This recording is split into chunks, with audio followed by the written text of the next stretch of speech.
पटना के पारस अस्पताल के खिलाफ सोशल मीडिया पर शटडाउन पारस हॉस्पिटल कैंपेन तेज हो गया है। आपको बता दें, इस अस्पताल में नालंदा की एक महिला को कोरोना के इलाज के लिए भर्ती करवाया गया था, लेकिन मरीज की बेटी का आरोप है कि अस्पताल में उनकी मां के साथ गैंग रेप हुआ और शिकायत के बाद जब जांच शुरू हुई तो अस्पताल वालों ने सबूत मिटाने के इरादे से उनकी हत्या कर दी।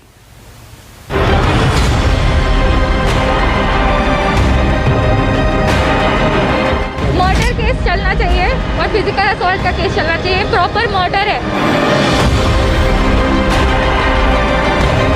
अस्पताल बंद होना चाहिए, चलना नहीं चाहिए।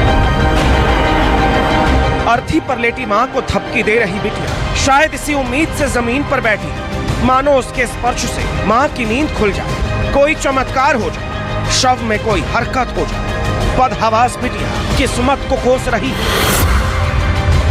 तो साथ ही उस सिस्टम को भी, जहां अस्पताल में भी एक महिला महफूज नहीं। बिटिया का इल्जाम है कि पटना के पारस अस्पताल में उसकी मां के साथ हैवानियत हुई और जब उसने अस्पताल प्रशासन से इसकी शिकायत की तो अस्पताल ने सबूत छिपाने के लिए उसे गलत दवाइयां जानबूझकर पीड़िता को मार डाला।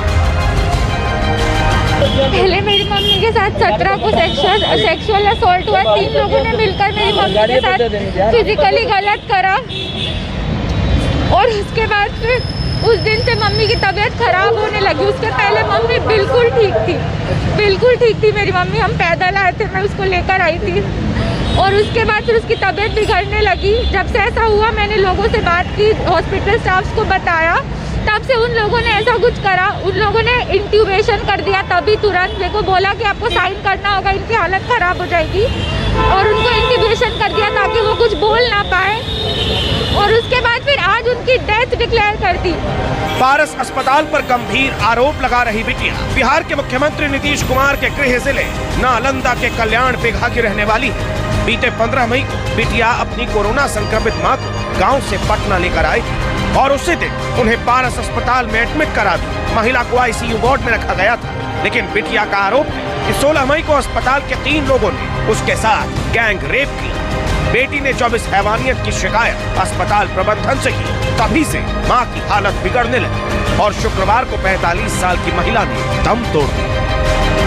हर दिन रात को हमको कॉल करके परेशान करते थे, कभी बोलते थे फिजिकल असॉल्ट का टेस्ट करेंगे। मैंने कंसेंट नहीं दिया, फिर भी जबरदस्ती उसका टेस्ट किया गया इतनी क्रिटिकल कंडीशन में। हम कल्याण बिघा से बिलोंग करते हैं, 45 साल की है वो। मर्डर केस चलना चाहिए और फिजिकल असॉल्ट का केस चलना चाहिए। प्रॉपर मर्डर है। पेशेंट यहाँ आते हैं, उनको लोग विक्टिम बना रहे हैं पेशेंट को, वो भी कोरोना पेशेंट को। बहुत शर्मनाक बात है। अस्पताल बंद होना चाहिए, चलना नहीं चाहिए। अपनी मां के साथ हुई इस घिनौनी वारदात के बाद बिटिया की चुनौती बढ़ गई। उसे न सिर्फ अपनी मां की जान बचानी थी, बल्कि उन्हें इंसाफ भी दिलाना था। लिहाजा जब उसे अस्पताल प्रबंधन की मंशा पर शक हुआ तो उसने शास्त्री नगर थाने में बाकायदा इसकी शिकायत दर्ज करा। FIR दर्ज होने के बाद पुलिस अस्पताल परिसर पहुंची, लेकिन अस्पताल प्रबंधन ने अपने ऊपर लगे इल्जाम को सिरे से खारिज कर दिया।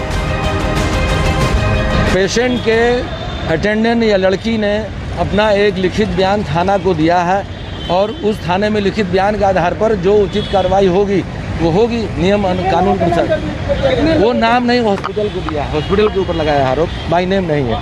थाना अध्यक्ष शास्त्री नगर में बैठे हुए हैं, पूछताछ चल रहा है, मामला तय है, उसी का जांच हो रहा है ना। गलत काम करने का मामला आया है ना, आरोप लड़की के द्वारा लगाया गया है। लेकिन CCTV अभी क्या जानकारी मिल पाई? अभी खंगाला नहीं गया है। जो भी उन्होंने कहा था वो उस पे जो मरीज हैं वो कुछ बता नहीं पा रही हैं, है ना। वो मतलब सब कॉन्शियस स्टेट में है, ज्यादा कुछ बचा पाने के, बट उन्होंने सिर से ना ही किया।